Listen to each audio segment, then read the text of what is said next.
Leaders are born not made అనే sentence ఇప్పుడు మనం మాట్లాడబోయే నాయకుడికి పర్ఫెక్ట్ మ్యాచ్ అవుతుంది.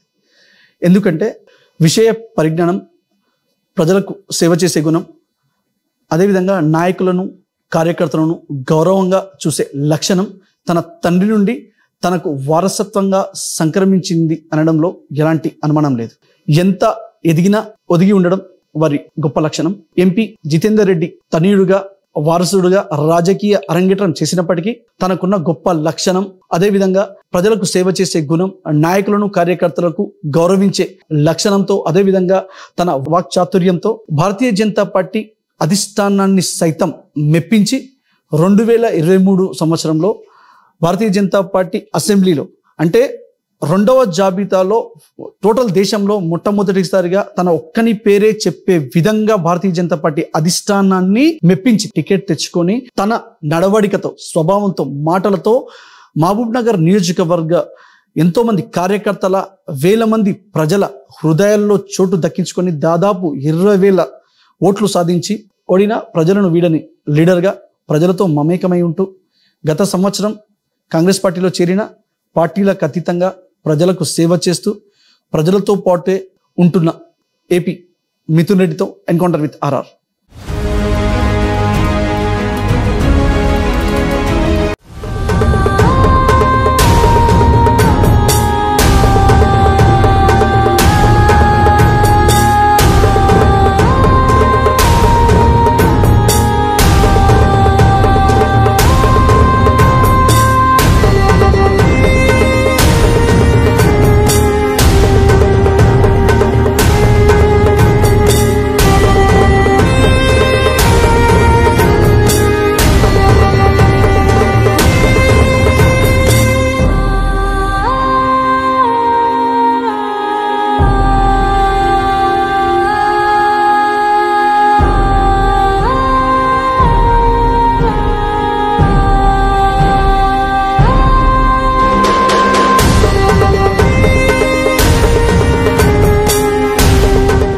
అన్నా జై శ్రీరామ్.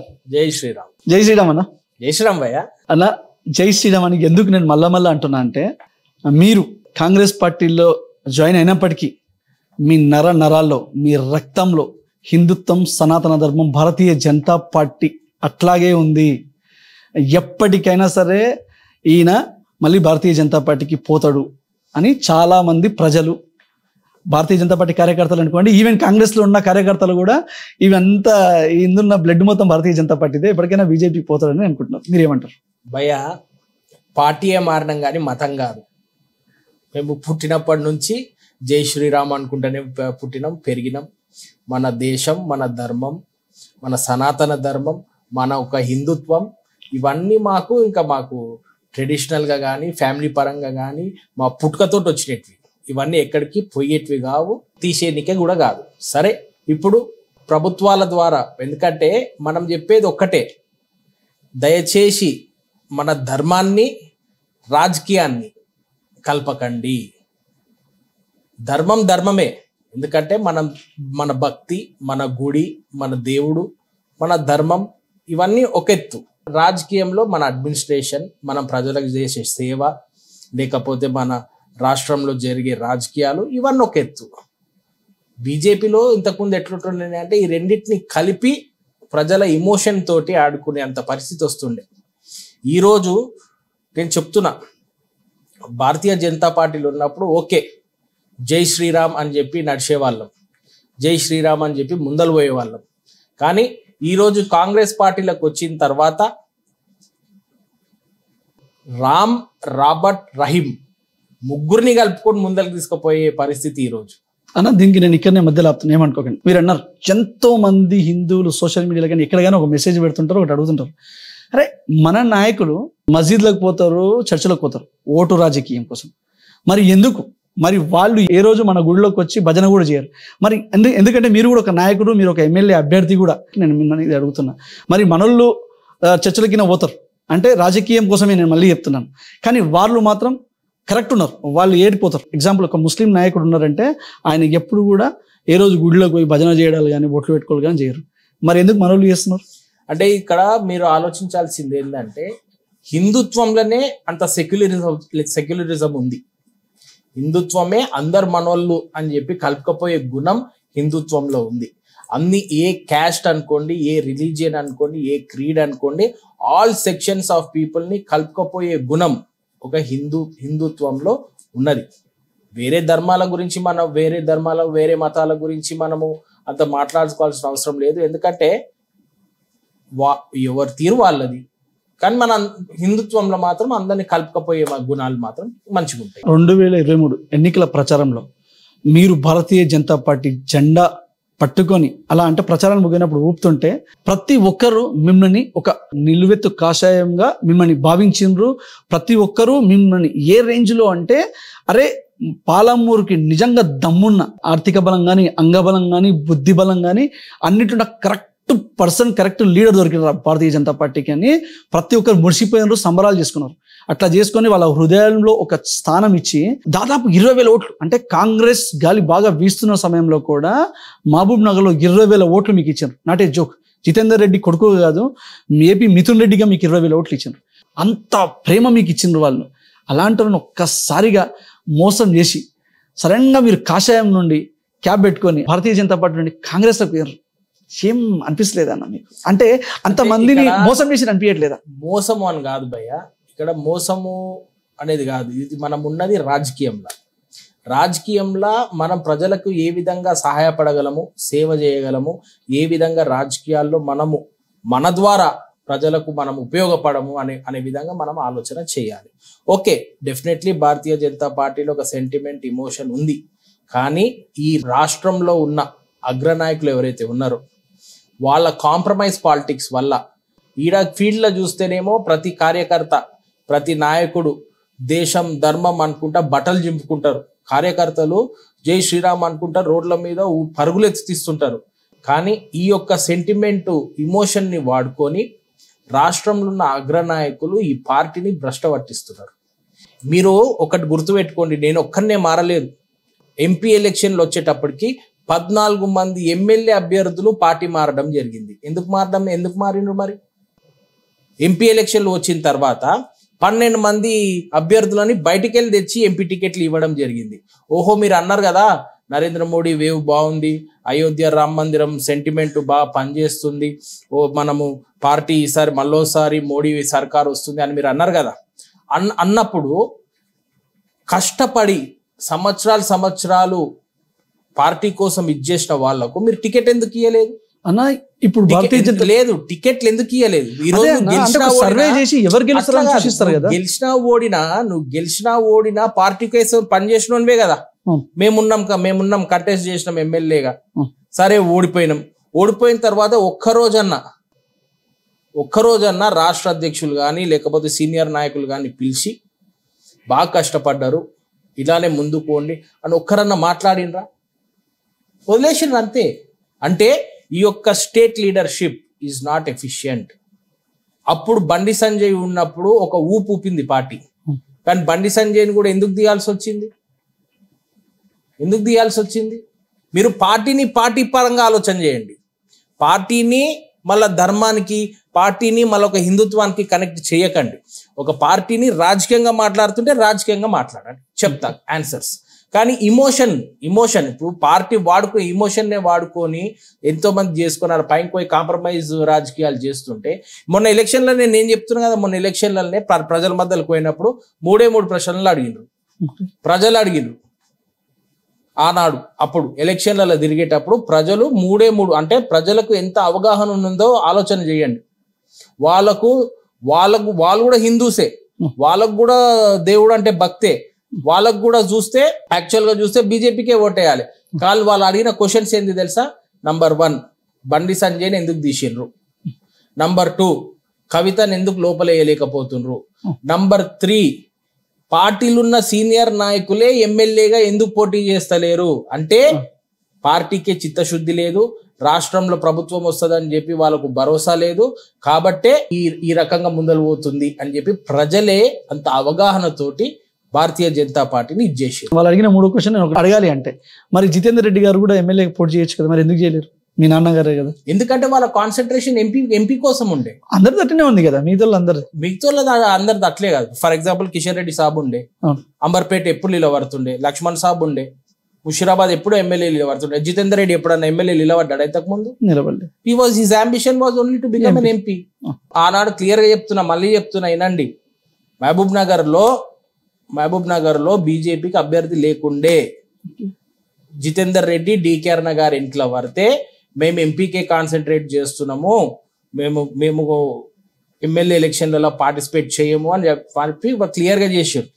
అయితే సమయం దగ్గరకు వచ్చే కొద్దీ జితేందర్ రెడ్డి లేచి నేను ఒక పని చేస్తా, నా కొడుకుని దింపుతా, పార్టీకి అంత బలం లేకపోయినా, పార్టీకి అంత గెలుస్తుంది అని ఇది లేకపోయినా నేను నా కొడుకుని దింపుతా, వాట్ ఎవర్ ప్రచారం చేసేది ఉందో నేను అంతా చేసుకుంటా పెట్టుకుంటా అని పెట్టి మనకి చేసి. ఆనాడేమో పెద్ద లీడర్లు అందరూ ఢిల్లీకి వెళ్ళి మరి ఆహా ఓహో జితేందర్ రెడ్డి క్యా బాత్ బోలే, ఓడిపోతాము అని తెలిసి కూడా కొడుకుని దింపుతా అన్నావు, ఓడిపోతాము అని తెలిసి కూడా నువ్వు ఇది చేసుకుంటా అన్నావు, ప్రచారం చేసుకుంటా అంటున్నావు. అరే నీలాంటి కార్యకర్త పార్టీకి ఉండాలి ఇది అంటే మళ్ళీ జితేందర్ రెడ్డి గారు ఒకటే మాట అన్నారు, మళ్ళీ నేను ఇవన్నీ చేస్తున్నాను అంటే నా ఎంపీ టికెట్ కోసం సార్, పార్టీ పేర్లు నిలబెట్టుకోనీకే, అది మాత్రం మీరు మరవద్దు అన్నారు. ఆనాడేమో ఓహో ఆహా ఇంత పెద్ద కార్యకర్తవి, ఓడిపోతారని తెలిసి కూడా కొడుకుని దింపుతా అంటున్నావు, ఖచ్చితంగా రాసి పెట్టుకో, ఎమ్మెల్యే టికెట్ నీ కొడుకుకి, ఎంపీ టికెట్ కూడా నీకే అని చెప్పి మేము చూసుకుంటాము ఇది అది అని చెప్పి. మరి మేమంత ఎమ్మెల్యే ఎలక్షన్స్లా స్కోప్ ఉండేనా భారతీయ జనతా పార్టీకి? మహబూబ్ నగర్ లో భారతీయ జనతా పార్టీకి ఇంతకుముందు ఎన్ని ఓట్లు వచ్చినాయి? 3,000 4,000. అలాంటిది మొత్తం అసెంబ్లీ పాదయాత్ర చేసి ఎంత తీసుకపోయినా 20,000 దాకా తీసుకపోయినా. దాని తర్వాత ఒక్క నాయకుడు అన్న, పెద్ద నాయకుడు, స్టేట్ నాయకుడు, మనం అడిగేది జస్ట్ బాగా చేసినావు తమ్మి, రేపు పొద్దున కష్టపడు అని చెప్పి ఒక్కడన్నా ఒక మాట అడిగిండా? మీరు భారతీయ జనతా పార్టీ నుండి కాంగ్రెస్ పార్టీకి మారి మొదటిసారిగా మహబూబ్ నగర్ డిసిసి ఆఫీస్లో వచ్చిన తర్వాత ఒక ప్రెస్ మీట్ ఏర్పాటు చేశాను. ఆ ప్రెస్ మీట్లో చాలా బాధతో, చాలా భారమైన హృదయంతో నేను పార్టీ మారి మీతో పార్టీ ఎందుకు మారుతున్నాను అని చాలా విషయాలు మీరు బాధతో చెప్పారు. అసలు ఎందుకు అంత ఎమోషనల్గా అంత బాధతో మీరు అప్పుడు మాట్లాడినరు? ఎందుకు పార్టీ మారాల్సి వచ్చింది? పార్టీ ఎందుకు మారినాము అంటే క్లారిటీగా మీకు 2 విషయాలు చెప్తానండి. భారతీయ జనతా పార్టీల కార్యకర్తలు చాలా క్రమశిక్షణతోటి, చాలా సిద్ధాంతంతో, చాలా క్లీన్ హార్టెడ్ తోటి పనిచేసే గుణం భారతీయ జనతా పార్టీ కార్యకర్తల్లో ఉంది. కానీ ఈ యొక్క ఇమోషన్ని, ఈ యొక్క సెంటిమెంట్ని, ఈ యొక్క ఒక బెనిఫిట్ లాగా వాడుకునే నాయకత్వము ఈరోజు స్టేట్లో కూర్చుని ఉన్నది. వాళ్ళు ఎప్పటి వరకైతే అగ్రనాయకత్వం ఉన్నారు, ఆ నలుగురు, ఆ 4 స్తంభాలు వాళ్ళు ఉన్నారు, వాళ్ళున్నంత వరకు భారతీయ జనతా పార్టీ ముందు పడలేదు. ఎందుకంటే బట్టలు చింపుకొని తిరుగుతుండ్రు ఈడ పబ్లిక్, దేశం ధర్మం శ్రీరామ్ అనుకుంటా బట్టలు చింపుకొని తిరుగుతుండ్రు. కానీ వాళ్ళు ఢిల్లీ లెవెల్కి పోయో లేకపోతే రాష్ట్ర లెవెల్కి పోయిన తర్వాత ఈ ఉన్న నాయకులు చక్కగా పోయి కాంప్రమైజ్. మళ్ళీ ఇంకోటి ఏంది, నువ్వు ఒక లీడర్ తోటి 2 నిమిషాలు తిరిగినావు అనుకో, ఓ 10 రోజులు ఇంకో లీడర్తో తిరుగుతున్నావు అనుకో, కథం, నువ్వు ఇంకా వాన్ వర్గం, వీడి ఇంకా వీన్ వర్గం, అదొక వర్గం ఇదొక వర్గం అనే టైప్లో మొత్తము ఈ యొక్క పార్టీ నడవకపోవడానికి, కొలాప్స్ కావడానికి కారణము వీళ్ళొక్క గ్రూప్ రాజకీయాలు. ఈ గ్రూప్ రాజకీయాలు ఎంతసేపు ఉన్నా కార్యకర్త మాత్రము ఖచ్చితంగా నలిగిపోతుండు. ఇంతకుముందు కూడా మీకు చెప్పిన, నేనే కాదు 14 మంది అసెంబ్లీ క్యాండిడేట్లు మారిండ్రు. ఎందుకు మారిండ్రు నేనే అడుగుతున్నా. రేపు మొన్న ఎంపీ ఎలక్షన్స్ ఇంత మూమెంట్ ఉందన్నావు మోడీది, ఇంత మూమెంట్ ఉందన్నావు అయోధ్య రామ్ మందిర్ది, మళ్ళీ 12 మంది అభ్యర్థులను బయటికెళ్ళి తెచ్చి పెట్టాల్సిన అవసరం ఏమున్నది? ఎందుకు వచ్చింది? సరే మీరు అంటున్నారు సర్వేల ద్వారా వీళ్ళ పేరు వాళ్ళ పేర్లు అని, కానీ బయటికెళ్ళి వచ్చిండ్రే పేర్లు, గెలిచిర్రా? మరి ఎంతమంది గెలిచిర్రు ఎంపీలు? బయటికెళ్ళి వచ్చిన వాళ్ళు ఒక్కడన్నా గెలిచిండా అంటున్నా? ఎందుకు ఇచ్చిండ్రు మరి టికెట్లు? అదే భారతీయ జనతా పార్టీ కార్యకర్తకి ఇచ్చినింటే ఓడిచినా గెలిచినా పార్టీతోనే ఉంటుండే కదా. మరి ఇంత రాజకీయాలు ఎవరు ఆడుతున్నారు, ఎందుకు ఆడుతున్నారు? ఇవే నేను ఆ రోజు ప్రశ్నించింది, ఇవే నేను ఆ రోజు గమనించింది. క్లియర్గా నేను మళ్ళా అదే చెప్తున్నా, మళ్ళీ అడుగుతున్నా. ఆ రోజు ప్రెస్ మీట్లో అడిగినా, ఈ రోజు కూడా అడుగుతున్నా. సైదిరెడ్డి అనే టోన్కి టికెట్ ఇచ్చిందండి పార్టీ. ఆ రోజు పోడు భూముల కోసము బండి సంజయ్ ఎమ్మడి మేమంతా పోయి రాళ్ళు కొట్టించుకొని 52 మందిని కేసులు పెట్టి జైళ్ళలో ఒక 52 కార్యకర్తలని 4 వారాల్లో 5 వారాల్లో పెట్టిండ్రు. అదే ఎమ్మెల్యే. ఆ ఎమ్మెల్యేకి తెచ్చి నువ్వు ఎంపీ టికెట్ ఇస్తావా? బొట్టు పెట్టి జాకెట్ పీస్ ఇచ్చి ఎంపీ టికెట్ ఇస్తారా? మళ్ళీ ఇవి కాదా కాంప్రమైజింగ్ పాలిటిక్స్? ఎస్, నేను మళ్ళా చెప్తున్నా, దేశం, ధర్మం, పార్టీ, అయోధ్య రామ మందిరం అన్నీ ఉన్నాయి. కానీ మళ్ళీ ధర్మాన్ని రాజకీయాన్ని కలపకండి, ధర్మాన్ని రాజకీయాన్ని కలపకండి. ఈ కలపడంతో ఏమైతుందంటే కార్యకర్త నలిగిపోతున్నాడు, ఒక కార్యకర్త నలిగిపోతున్నాడు. రాజకీయాలు వేరు, భక్తి వేరు. రాజకీయాలు వేరు, ధర్మం వేరు. ఈ రెండు కలపడంతో పాటు ఏమైతుంది, కార్యకర్త ఏంది కాషాయం వేసుకున్నా అని చెప్పి నేను ఒక ఇదో సనాతన ధర్మాన్ని ముందుకు తీసుకోబోతున్నా అన్న ఒక జోష్ తోటి ముందలు పోయి వాడిని పైసలు పెట్టుకునే, అప్పులు చేశా, టైం ఇచ్చా, మీరు ఇచ్చే కార్యక్రమాలు చేస్తుండు. భారతీయ జనతా పార్టీలో ఎట్లుంటది అంటే అసలు ఒక వారంలో నీకు ఫుర్సత్ అనేది ఉండదు, అన్ని ప్రోగ్రామ్స్ ఇస్తారు. మళ్ళీ ఇవన్నీ ఇంత కష్టపడతారు పార్టీ కోసము. ఒకరినన్నా నువ్వు పార్టీ టికెట్ కోసం కన్సిడర్ చేసినావా? మరి కన్సిడర్ చేసినరా? మరి ఏ విధంగా రాష్ట్ర నాయకత్వం నడుస్తుంది? 14 మందిలో ఎందుకు మారాల్సి వచ్చింది? అంటే మన ఎమోషన్ తోటి ఆడుకుంటా లేరా, మన సెంటిమెంట్ తోటి ఆడుకుంటా లేరా? ఆ పార్టీ ఎందుకు మారొద్దు? నేను క్లారిటీతో ఉన్నా. నేను రాజకీయాన్ని కానీ నా మతాన్ని కానీ కలపదలుచుకోలేదు. నేను అందరినీ తీసుకొని ముందర పోదాం అనుకుంటున్నా, అందరిని కలుపుకపోదాం అనుకుంటున్నా. నాకు రాముడే కాదు, రాబర్ట్ కూడా కావాలి, రహీం కూడా కావాలి.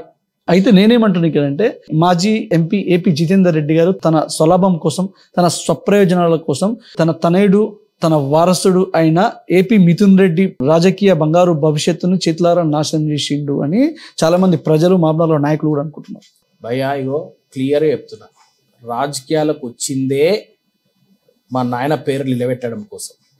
రాజకీయాల్లో ఉన్నదే మొన్న కంటెస్ట్ చేసిందే మా నాయన పేరు నిలబెట్టడం కోసం. I'm 100% loyal to my father. ఎందుకంటే ఆయన ఏ బాటనైతే చూపించిండో ఆ బాటలను నడుచుకుంటూ ప్రజాసేవ చేయడమే మా ముఖ్య ఉద్దేశము. ఈరోజు ఆనాడు తెలంగాణ ఉద్యమంలో ప్రజలు టీఆర్ఎస్ వెనుకలో ఉండే కాబట్టి ప్రజల కోసం జితేందర్ రెడ్డి టీఆర్ఎస్లోకి పోయిండు.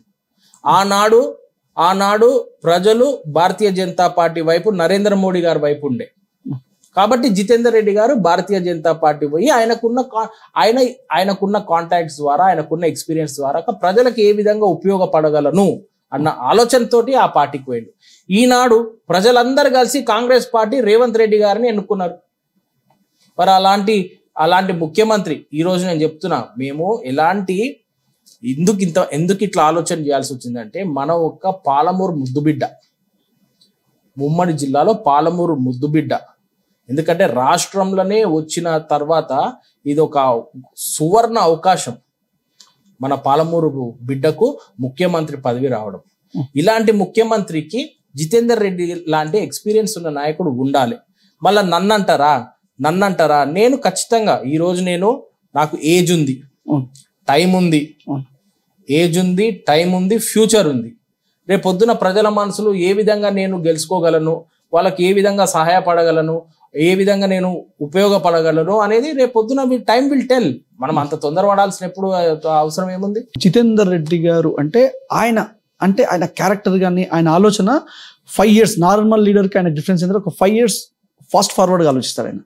అట్లాంటి ఆయన అంటే ఊరికినే రారు మహానుభావులు అన్నట్టు ఆయన భారతీయ జనతా పార్టీ నుండి కాంగ్రెస్కి వచ్చినట్టు ఎన్నో ఆలోచించారు. చాలా మంది అనుకోవడం ఏంటంటే వాళ్ళ కొడుకు మిథున్ రెడ్డికి 2028లో ఎమ్మెల్యే టికెట్ కంపల్సరీ కావాలని సీఎం రేవంత్ రెడ్డి గారితో ఒక ప్రామిస్ లేకపోతే ఆయనతో మాట్లాడి అంత ఒప్పందం కుదిరిన తర్వాతనే ఆయన దీంట్లోకి వచ్చింటాడు అని చాలా మంది అనుకుంటున్నారు. అది ఎంతవరకు వస్తుంది? ఒకటి క్లియర్గా చెప్తా భయ్యా, మొన్న నిలబడ్డా, రేపు ఖచ్చితంగా నిలబడతా. ఓకే, రేపు ఖచ్చితంగా నిలబడతా. కానీ ఇంత అడ్వాన్స్గా ఆలోచించాల్సిన అవసరం లేదు. ఎందుకంటే రేపు 2026లో ఒక కమిటీ ఏర్పడి తర్వాత మొత్తం బైఫర్కేషన్ జరగబోతుంది. అసెంబ్లీలది బైఫర్కేషన్ జరగబోతుంది. ప్రతి పార్లమెంట్కి ఒక 2 అసెంబ్లీలు, లేకపోతే కొత్త పార్లమెంట్ కూడా రావచ్చు. కాబట్టి ఈ యొక్క కమిటీలో మా బైఫర్కేషన్ లో ఎన్నో మార్పులు జరగబోతున్నాయి. ఎన్నెన్నో మార్పులు అంటే ఇప్పుడు ఉన్నది మన రిజర్వేషన్ కావచ్చు, రిజర్వేషన్స్ వస్తాయి, మహిళా బిల్ వస్తుంది, తర్వాత నీకు లేడీస్ కోట చెప్తున్నా ఇవన్నీ. సో ఈ యాంగిల్లో మీరు ఆలోచన చేస్తే మనము చాలా ఆలోచన ముందల్నే advance thinking, we should cross the bridge when it comes. ముందే దుంకితే ఏం చేస్తావు, నీళ్ళలో పడతావు. కాబట్టి రేపు 2026లా ఏం జరగబోతుందో, 27లో ఏం జరగబోతుందో, రిజర్వేషన్స్ ఎట్లుంటాయో, బైఫర్కేషన్స్ ఎట్లుంటాయో, కొత్త అసెంబ్లీస్ ఎట్లా వస్తాయో, దాన్ని బట్టి వీ విల్ డిసైడ్. కానీ నిలబడడం మాత్రం పక్కా. అన్ఫార్చునేట్గా ఏపీ మిథున్ రెడ్డి గారికి కాంగ్రెస్లో టికెట్ రాలేదనుకోండి, మళ్ళీ భారతీయ జనతా పార్టీ తీర్థం పుచ్చుకుంటారు. నేను అదే చెప్తున్నా, ఇంత అడ్వాన్స్ థింకింగ్, ఓవర్ ఎక్సైట్మెంట్ మనకు అవసరం లేదు. మంచిగా ఉండు, ప్రజలతో ఉండు, కార్యకర్తలతో తిరుగు. నువ్వు ఎక్కడైతే కంటెస్ట్ చేసినావు మంచిగా అన్ని ప్రోగ్రామ్స్ అటెండ్గా, ఎవరైతే నీ ఎమ్మడు ఉన్నాడో వాళ్ళకి ఏ విధంగా సహాయపడతావో సహాయపడు, మంచిగా ఇట్లా చేసుకో. రేపు పొద్దున ప్రజలే గుర్తిస్తారు నిన్ను. ఎందుకు అంత ఓవర్ థింకింగ్, ఎందుకు అంత టెన్షన్ ఎందుకు? ఏపీ మిథున్ రెడ్డి గారు మహబూబ్ నగర్ నియోజకవర్గంలో బీజేపీ ఎమ్మెల్యే అభ్యర్థి. ఆయన భారతీయ జనతా పార్టీ అధినాయకులతో అంటే డైరెక్ట్ ప్రధాని Modi, home minister, finance minister ఇట్లాంటి వాళ్ళతో కూడా డైరెక్ట్ కూర్చొని మాట్లాడే స్థాయి ఉన్న వ్యక్తి మిథున్ రెడ్డి. యువ నాయకుడు అయినప్పటికీ భారతీయ జనతా పార్టీ చెప్తున్నా ఇవన్నీ స్థాయిలు, ఇవన్నీ ఏదైతే ఉన్నాయో ఇవంతా వచ్చిందే ఏపీ జితేందర్ రెడ్డి గారి వల్ల. నేనేం అడుగుతున్నా అంటే అలాంటిది జితేందర్ రెడ్డి గారికే టికెట్ ఇవ్వనప్పుడు మా స్తంభం కదిలింది.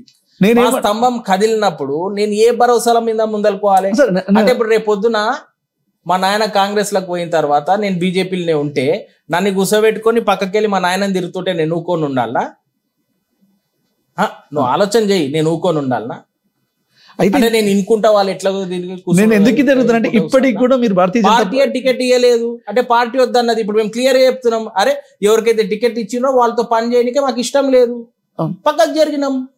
మీరు పక్కకి జరిగింది. దీంట్లో ఒక 2 విషయాలు వస్తాయి ఇక్కడ. అయితే మీరు అంత గొప్ప వ్యక్తులతో ఉన్న వాళ్ళు ఇప్పటికి కూడా చాలా మందితో టచ్లో ఉన్నారు భారతీయ జనతా పార్టీలో. రేపన్నాడు పోతే కూడా భారతీయ జనతా పార్టీకి పోవచ్చు అని మీరు ఎవరితో అన్నారని కూడా మాకు సమాచారం. పోతామో పోమో ఎందుకు, ఇప్పుడు ఎందుకు అంత అడ్వాన్స్ థింకింగ్ అంటున్నా నేను. ఏముంది, చాలా పిక్చర్ బోత్ బాకీ హే. నెక్స్ట్ ఎలక్షన్స్ की पिक्चर बहुत बाकी है. बाइफर्केशन होना, रिजर्वेशंस होना, महिला बिल ये होना, उसके बाद नया असेंबलीज अलॉटमेंट होना, फिर नया पार्लियामेंट होना, ये सब पिक्चर बहुत बहुत बाकी है. కాంగ్రెస్ పార్టీలో మిథున్ రెడ్డి ఏంటి డిజిగ్నేషన్ ఏముంది, ఏ ప్రోటోకాల్ ప్రకారం పోవాలన్నా కూడా మీరు ఏ స్థాయిలో ఉన్నారు దీంట్లో? ప్రస్తుతానికి నేను ఇప్పుడు మొన్ననే పిసిసి అధ్యక్షుడు మహేష్ గౌడ్ గారు కొత్తగా నియమించబడ్డారు. ఇప్పుడు వాళ్ళ మొత్తం టీం ఫామ్ అయ్యేది ఉంది. మొత్తం వైస్ ప్రెసిడెంట్లు రావాలి, జనరల్ సెక్రటరీలు రావాలి, మళ్ళా డిస్ట్రిక్ట్ ప్రెసిడెంట్లు రావాలి, మండల అధ్యక్షులు రావాలి. పార్టీ పరంగా నన్ను పార్టీ ఒకవేళ మిథున్ మన కంటెస్ట్ చేసిండు, మంచి పని చేస్తుండు, యువకుడు, మంచిగా సేవ చేయగలడు, పబ్లిక్ లో తిరగగలడు అని చెప్పి పార్టీ ఆలోచన చేస్తుంది కదా. ఇప్పటి నుంచే ఎందుకు ఇంకోటి గిలగిలా కొట్టుకోవాలి చెప్పు. కాంగ్రెస్ లో రాజకీయం చాలా ఎక్కువ, భారతీయ జనతా పార్టీ లాగా కాదు. అయితే కాంగ్రెస్ లో ఇంకోటి ఏదైనా మహబూబ్ నగర్ లో సీనియర్స్ అసలు అంటే ఎంత అంటే అంత మంది ఉన్నారు. మహబూబ్ నగర్ కాంగ్రెస్ పార్టీలో సీనియర్స్ 20 ఏళ్ళు 30 ఏళ్ళు చాలా మంది ఉన్నారు. ఇలాంటి వారి మధ్యలో యువ నాయకుడు అంటే ఎమ్మెల్యేగా భారతీయ జనతా పార్టీలో ఎమ్మెల్యేగా ఆ రేంజ్ స్థాయి ఉన్నాయన, ఇక్కడికి వచ్చేసరికి వీళ్ళ మధ్యలో ఎలా ఉండగలుగుతున్నాడు అసలు?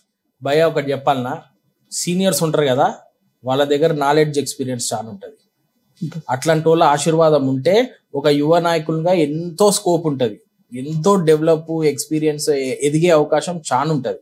మనం మన ఆలోచన పాజిటివ్ థింకింగ్ తో ఉంటే, వీ షుడ్ బి పాజిటివ్.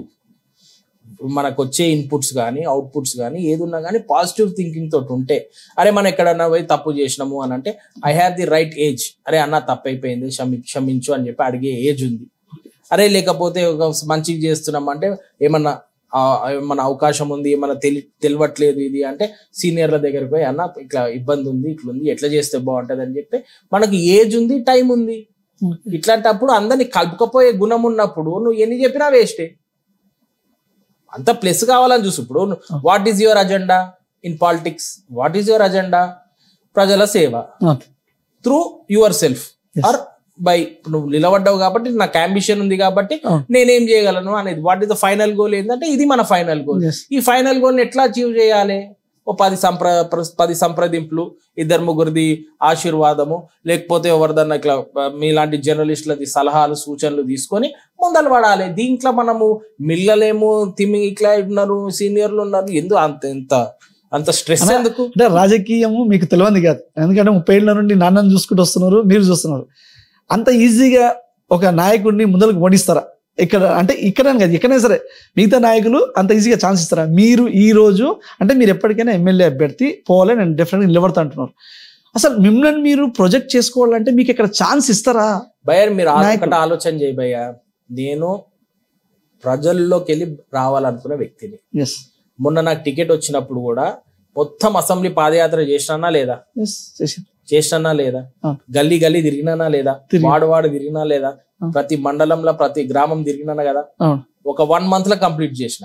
అట్లాంటిది అవకాశం ఇచ్చి చూసి ఓపెన్ ఛాలెంజ్ కాంగ్రెస్ లో మీరు పాదయాత్ర చేస్తాను, మీరు పూనుకోండి, మీకు ఛాన్స్ ఇస్తుంది అసలు మీ నాయకత్వం. టైం వచ్చినప్పుడు చేసుకుంటాం, మా ఇండివిజువాలిటీ మాది. ఎందుకంటే ఒకరు ఎదుగుతుంటే సాధ్యమైనంతవరకు ఎందుకు ఈ పర్సన్ ఇంత చేస్తున్నాడు వాళ్ళే ఆలోచిస్తారు ఏంటని. అంటే ఎక్కడున్న కాళ్ళు గుంజే తత్వం కూడా ఉండొచ్చు కదా. భారతీయ జనతా పార్టీ అది కనబడలేదు. చెప్పాలన్నా, మనం ఒకటి అనుకున్నాం అనుకో దూసుకపోవాలి అంతే. ఒకటి అనుకున్నాము, ఒక టార్గెట్ పెట్టుకున్నాము అంటే దూసుకపోవాలి. ఇంకా వీళ్ళు ఏం మాట్లాడుతుండ్రు, వాళ్ళు ఏం మాట్లాడుతుండ్రు, ఎవరు ఏమనుకుంటున్నారు సెకండరీ. మనతో కలిసి వస్తాము, మన ఆలోచనలు మ్యాచ్ అవుతున్నాయి, మన ఇది మ్యాచ్ అవుతుంది అంటే వెల్కమ్. ఇఫ్ వాళ్ళకు నచ్చట్లేదు అంటే డిఫర్, అంతే. మనం నమస్తే పెట్టుకొని వెళ్ళిపోతూనే ఉండాలి. బట్ ఇంత ఆలోచన చేసుకొని ఇంత స్ట్రెస్ తీసుకోవాల్సిన అవసరం లేదు అని నా ఒక అభిప్రాయం. అన్న 2023 ఎన్నికల ప్రచారంలో భాగంగా మీరు ప్రచారం చేసుకుంటూ మీరు అప్పుడు మీకు ఎవరైతే అపోజిషన్ ఇంకా అంటే ఎవరైతే నిలబడి ఉన్నారో బీఆర్ఎస్ కానీ అదేవిధంగా కాంగ్రెస్ ఉన్నారు, ఇద్దరి గురించి మాట్లాడుతూ ఇద్దరు దేవుళ్ళ పేర్లు పెట్టుకున్న శ్రీనివాసులు ఇద్దరు ప్రచారంలో తిరుగుతున్నారు. అది కూడా ఏంది, నెట్టి మీద టోపీ ఒకటి చెదర్ కప్పుకొని తిరుగుతున్నారు అన్నారు. మరి ఇప్పుడు మీరు చేసింది కూడా అదే టోపీ పెట్టుకున్నారు, చెదర్ కప్పుకున్నారు. మరి అది మీకు పాత మాటలు జ్ఞాపకం వస్తలేవు? అంటే ఖచ్చితంగా జ్ఞాపకం అయితే ఖచ్చితంగా వచ్చింది. కానీ ఆ యొక్క భారతీయ జనతా పార్టీలు ఉన్నప్పుడు జై శ్రీరామ్ అని చెప్పి ముందలు పోయేటోళ్ళం. అంటే రాముంది ఇన్స్పిరేషన్ మోటివేషన్ తీసుకొని ముందలు పోయేటోళ్ళం. సరే, ఎప్పటికీ మా ధర్మము, మన సనాతన ధర్మము, మా హిందుత్వం మనకున్నా ఈ కాంగ్రెస్ పార్టీలోకి వచ్చిన తర్వాత రామున్నే కాదు రాబర్ట్ని, రహీంని కూడా ముందలు తీసుకుపోయే పరిస్థితి ఈరోజు కాంగ్రెస్ పార్టీ కల్పిస్తుంది. అంటే వీళ్ళందరూ కూడా ఓటర్లే కదా, వీళ్ళందరూ కూడా ప్రజలే కదా, వీళ్ళందరూ కూడా మహబూబ్ నగర్లో ఉండే నివసించే జనాలే కదా, వీళ్ళకు కూడా మనం సేవ చేసే గుణం ఉండాలి అని చెప్పి ఈ యొక్క అందరినీ కలుపుకపోయే పార్టీ ఈరోజు కాంగ్రెస్ పార్టీ. ఏపీ మిథున్ రెడ్డి గారు రాబోయే కార్పొరేట్ ఎలక్షన్లో మేయర్ రేసులో మేయర్ అభ్యర్థిగా నిలబడబోతున్నారు. నా పర్ఫార్మెన్స్ అనేది ఆల్రెడీ మీరు మొన్న ఎలక్షన్లలో చూసిండ్రా 20,000 ఓట్లు వచ్చినాయి.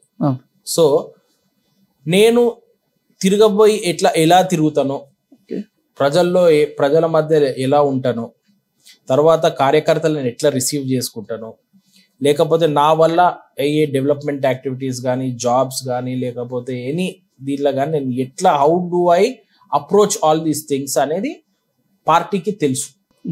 స్పెషల్గా మన ముఖ్యమంత్రి గారికి తెలుసు కాబట్టి ఇలాంటి ఒక మీరు అడిగే క్వశ్చన్లకు నిలబడతారా అన్నప్పుడు party will take the decision. నేను ప్రజల మధ్యలో ఉండడం ఇష్టపడతా Okay. 100%. సో ఆ ప్రజల మధ్యలో పార్టీ నన్ను ఎట్లా పెట్టాలనుకుంటుందో అనేది we should wait and see. It is too early to decide, too early to talk, too early to say. రేపొద్దున ఇదే మేయర్ రిజర్వేషన్ అయి ఉంటే ఏం చేస్తావు? జితేందర్ రెడ్డి గారు అక్కడ ఉన్నారు, ఆయన తలుచుకుంటే అట్లా కాదు. ఎవరు తలుచుకున్నా తలుచుకోకపోయినా రిజర్వేషన్లు కానున్నాయి. తర్వాత నీకు ఏ కార్పొరేషన్ ఎట్లా అనేది ఇంకా పార్టీ లైన్లో ఉంటూనే కార్యకర్తలను ప్రజలను కూడా చాలా మందితో మమేకమై తిరుగుతున్నారు, కలుస్తున్నారు. మీకు పార్టీ తరఫు నుండి అంటే లేదు, పార్టీ తరఫు నుండి అధిష్టానమా లేకపోతే మీరైనా సరే డిసిసి ఏమైనా కోరుకుంటున్నారు? ఎందుకంటే ఇటీవల కూడా సోషల్ మీడియా చూసినాము, మిథున్ రెడ్డి గారు కూడా డిసిసి రేసులో ఉన్నారని సోషల్ మీడియాలో వచ్చినాయి. అది ఎంతవరకు వస్తాం? అదే చెప్తున్నా కదా, కార్యకర్తలు మిథున్ రెడ్డి దీనికి కరెక్టు, మిథున్ రెడ్డి ఆ పదవికి కరెక్టు, ఈ పదవికి కరెక్టు అంటే చెయ్యనీకే మాత్రం ఎలాంటి వెనుకకు తగ్గే పరిస్థితి అయితే లేదు. If hour parties chief Mahesh Goud గారు కానీ, మన రాష్ట్ర ముఖ్యమంత్రి రేవంత్ రెడ్డి గారు కానీ, ఎందుకంటే మా ముఖ్యమంత్రిది మనదే ఇంకా పాలమూరే, మహబూబ్నగర్లో ఏమైతుందో గల్లీ తెలుసు. ఎవరు ఎట్లా ఏం చేస్తున్నారో, ఎవరు ఎట్లా గుణము, ఎట్లా వాళ్ళ బ్యాక్గ్రౌండ్ ఏంది, లేకపోతే ఏ ఎక్స్పీరియన్స్ ఉంది, ఏమేమి నాలెడ్జ్ ఉంది, ఏం చదువుకోలేదా అనేది పాయింట్ టు పాయింట్ ఆయనకు తెలుసు కాబట్టి అరే మిథున్ నీకు ఈ పోస్ట్ అయితే కరెక్ట్ ఉంటుంది అని చెప్పినప్పుడు చేయనీకే నాకు ఎలాంటి ప్రాబ్లం లేదు. 2023 ఎన్నికల్లో చాలా బాగా అంటే మీరు పాదయాత్ర చేసినారు, ప్రతి వార్డు తిరిగినారు, ప్రతి ఊరు తిరిగినారు. ఎందుకంటే మనం చూసుకుంటే కూడా మొత్తం 14 నియోజకవర్గాల్లో కల్వకుర్తి, మక్తల్, దాని తర్వాత మహబూబ్ నగర్కి అంటే డిపాజిట్లు వచ్చినాయి చెప్తున్నాను, అండ్ మంచి ఓట్లు వచ్చినాయి. అంటే తక్కువ టైంలో ఒక యువ నాయకుడు ఫస్ట్ టైం ప్రజాక్షేత్రంలో ఉండి మీరు ఇంత ఓటు సాధించడం అనేది చాలా చాలా అప్రిషియబుల్, చాలా గ్రేట్. అయితే ఇంత వచ్చినాయి, ఇక్కడ ఏమవుతుందంటే ఒక ఆరోపణ ఉంది. 2 నేషనల్ పార్టీలు కాంగ్రెస్, భారతీయ జనతా పార్టీ అప్పుడు కుమ్మక్కై అంటే ప్రాంతీయ పార్టీ బీఆర్ఎస్ని శ్రీనివాస్ గౌడ్ని ఓడగొట్టడానికే అప్పుడు మళ్ళీ జితేందర్ రెడ్డి, ఎన్ఎం శ్రీనివాస్ రెడ్డి వీళ్ళు కలిసిపోయినరా, అందుకే వీళ్ళు లాస్ట్లో వదిలేసారు. లేకపోతే వీళ్ళు ఇంకా కొంచెం ట్రై చేసి 20,000 ఇంకా చాలా ఓట్లు వస్తుండే వీళ్ళకు అని ఒక ఒకటి చెప్పాలన్నా, బీఆర్ఎస్ పార్టీ కేసీఆర్ ని ఓడగొట్టాలని చెప్పి రాష్ట్ర ప్రజలే అనుకున్నారు. ఇక్కడ ఒక పార్టీల ఐక్యమైన నాయకుల ఐక్యమైన ఏం లేదు. పాలమూరు ప్రజలు క్లారిటీగా ఈసారి బీఆర్ఎస్ ని ఓడగొట్టాల్సిందే అని చెప్పి ఫిక్స్ అయినరు. సో వాళ్ళకు ఈ యొక్క సిచ్యువేషన్ లో కనిపించిన ఆశాజ్యోతి, ప్రశ్నించే గొంతు రేవంత్ రెడ్డి గారిది కనిపించింది. సో రేవంత్ రెడ్డి గారు ఆల్రెడీ ఇక్కడ ఏంటంటే తెలంగాణ ఇచ్చింది కాంగ్రెస్ పార్టీ అనేది ఒక క్లారిటీగా ఉన్న విషయమే. అలా నాకు మహబూబ్ నగరే నాట్ రేవంత్ రెడ్డి. నేను ఏమంటున్నా, ఇక్కడ జితేందర్ రెడ్డి గారు, ఎన్ఎం శ్రీనివాస్ రెడ్డి గెలిపినికే లాస్ట్ లో వీరు వదిలేసాం. లేకపోతే ఇంకా వదిలినా వదలకపోయినా ప్రజలు డిసైడ్ అయిపోయినరండి. నువ్వు ఒక మనిషిని నువ్వు కంట్రోల్ చేయగలుగుతావా? అరే నీ కొడుకు నీ భార్యనే ఎవరికి ఓటేస్తుందో తెలియదు మనకు. ఇలాంటి ఇప్పుడు ఉన్న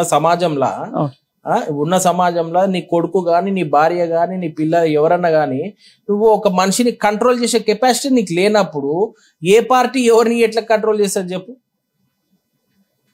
ఇక్కడ కాంగ్రెస్ గెలవాలి, రేవంత్ రెడ్డి మన ముఖ్యమంత్రి అవుతుండు, మహబూబ్ నగర్ ప్రజలకు మన బిడ్డ ముఖ్యమంత్రి అవుతుండు కాబట్టి ఖచ్చితంగా బీఆర్ఎస్ ని ఓడగొట్టాల్సిందే. ఎట్లా ఓడగొట్టాలి అనేది ఆలోచన చేసిండ్రు. అరే మళ్ళా మిథున్ రెడ్డికి నీ ఓట్లు ఎక్కువ పోతున్నాయి అని స్ప్లిట్ అయితే మళ్ళీ బీఆర్ఎస్ బయట పడుతుంది అన్న భయంతో వన్ సైడ్ వేసిండ్రు. మళ్ళీ అంత అవగాహన ఉంది మన ప్రజలకి, అంత అవగాహన ఉంది, అంత ఆలోచన ఉంది. సో అందుకే we should accept the fact. ఖచ్చితంగా we should accept the fact and work for the future. So నాకు ఎలాంటి సంకోచన లేకుండా I will be working for the future. మీరు భారతీయ జనతా పార్టీ డికేఆర్ గారితో కూడా వర్క్ చేసారు, అదే విధంగా ఎన్ఎం శ్రీనివాస్ రెడ్డి గారితో ఇప్పుడు కలిసి వర్క్ చేస్తున్నారు. రీసెంట్ గా మనం చూస్తే భారతీయ జనతా పార్టీ, కాంగ్రెస్ పార్టీ 2 కలిసిపోయి అంటే అక్కడ ఎంపీ డికేఆర్ గారు, ఇక్కడ ఎమ్మెల్యే ఎన్ఎం శ్రీనివాస్ రెడ్డి గారు కూడా కలిసి మహబూబ్ నగర్, పాలమూరు అభివృద్ధి కోసమై పట్టుపడుతున్నారు, అడుగులు వేస్తున్నారు అభివృద్ధి కోసం. సో మీకు ఎట్లా అనిపిస్తుంది? ఇద్దరు మనస్తత్వాలు తెలిసి 2 పార్టీలు చూసారు, మీకు ఎలా అనిపిస్తుంది? యాక్చువల్లీ రైజింగ్ తెలంగాణ, డెవలపింగ్ ఇండియాకి ఇది ఒక మంచి సంకేతం. నీ పార్టీలు, నీ వైరత్వం, నీ యొక్క ఎనిమిటీ ఏదున్నా ఎలక్షన్ల వరకే పెట్టుకోవాలి. వన్స్ యూ బికమ్ ఈ పబ్లిక్ రిప్రజెంటేటివ్, నువ్వు ప్రజల కోసం పనిచేయాలి. మళ్ళా నువ్వు గెలిచిన తర్వాత కూడా నా పార్టీ నాకు వాడు అట్లా చేసిండు, నాకు వీడు ఇట్లా చేసిండు, వాడు అట్లా ఇట్లా అయింది, అట్లా నాకు అక్కడ మైనస్ అయింది, ఇక్కడ మైనస్ అయింది ఆలోచన పెట్టుకున్నావు అనుకో ఒక లీడర్గా నువ్వు ఎదగలేవు. నువ్వు లీడర్గా ముందు పోవాలి అని అంటే ఒక పబ్లిక్ రిప్రజెంటేటివ్గా గెలిచిన తర్వాత ప్రజలకు ఏ విధంగా సహాయపడగలను, ఎట్లా డెవలప్మెంట్ యాక్టివిటీస్ చేయగలను, స్టేట్కి వెళ్ళి కానీ సెంట్రల్లోకి వెళ్ళి కానీ ఫండ్స్ ఎట్లా చేయగలను, ఫండ్స్ తెచ్చిన దానిలని how are we using it and how are we reviewing it అనే సబ్జెక్ట్లో మనం ఆలోచన చేస్తే ఖచ్చితంగా మన పాలమూరు అభివృద్ధి బాటలో నడుస్తుంది అనేది ఒక స్ట్రాంగ్ ఫీలింగ్. చివరగా మీరు మీ కార్యకర్తలకు కానీ మీ ఫాలోవర్స్ కానీ ప్రజలకు కానీ ఏమైనా చెప్పాలనుకుంటున్నారు? పాలమూరు అసెంబ్లీ ప్రజలకు ఖచ్చితంగా ఏ విధంగా అయితే నేను ఎలక్షన్స్లో నిలబడ్డానో, ఏ విధంగా అయితే మీ అందరి మధ్యలో తిరిగానో, మీ ఆదరణ పొందానో, అదే విధంగా రానున్న 5 సంవత్సరాలు కూడా మీ మధ్యలోనే ఉంటా. మీ కష్ట సుఖాల్లో ఉడతాభక్తి సహాయం అయితే చేయగలుగుతా, చేస్తా. నేను ప్రజల్లో మధ్యలో ఉండి మీ మనసులు గెలవాలి అని చెప్పి కోరుకునే యువకుణ్ణి ఒకరిని. రేపొద్దున ఏదున్నా పరిస్థితులు ఎట్లున్నా ఏమున్నా మీ యొక్క ఆదరణ, మీ యొక్క అభిమానం, మీ యొక్క ఆశీర్వాదం నాకు ఖచ్చితంగా ఉండాలని చెప్పి మనస్ఫూర్తిగా కోరుకుంటున్నాను. ఇది మన కాంగ్రెస్ పార్టీ నాయకులు ఏపీ మిథున్ రెడ్డి గారు చెప్తున్న విషయం. తాను తన తండ్రిలాగానే తన తండ్రి బాటలోనే ప్రజలకు సేవ చేసే నిమిత్తం రాజకీయాల్లోకి వచ్చానని, తాను ఏదో పదవులు ఆశించాలని లేకపోతే ఏదో సంపాదించాలని కాదు, ప్రజలకు సేవ చేయడమే తమ ప్రధాన ఉద్దేశం. పార్టీ లైన్లో పార్టీకి నిబద్ధతతో ఉండి పార్టీకి చేస్తున్న సేవను గుర్తించి అధిష్టానం తనకు ఎలాంటి పదవి ఇచ్చినా దాన్ని ఆ పదవికి ఒక మంచి గౌరవం తెచ్చే విధంగా పనిచేస్తూ అప్పుడు కూడా ప్రజలకు అందుబాటులో ఉంటూ ప్రజలకు సేవ చేస్తూనే ఉంటారని, అన్నిటికంటే ముఖ్యంగా ఎప్పటికైనా అంటే భవిష్యత్తులో డెఫినెట్గా ఎమ్మెల్యేగా నిలబడాలి, అదేవిధంగా ఎమ్మెల్యేగా గెలిచి ప్రజలకు తన స్థాయిని మించి ఇంకా సహాయం చేయడం తన ఉద్దేశం కాబట్టి సాయం చేస్తానని తెలియజేస్తున్నారు. అన్న ధన్యవాదాలు.